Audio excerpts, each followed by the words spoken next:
Hey guys, in this video I'm going to show you how to go live on Instagram step by step. First open Instagram and go to your profile page.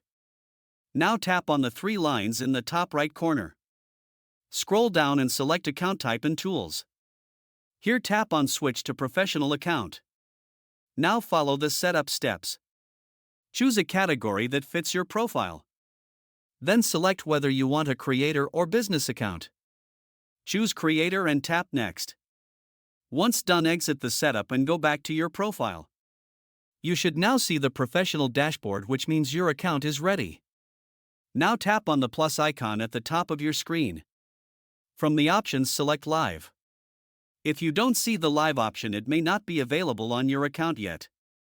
Once you see it, tap on Live. Now press the Go Live button. You'll see a short countdown before your stream starts. And that's it, you are now live on Instagram.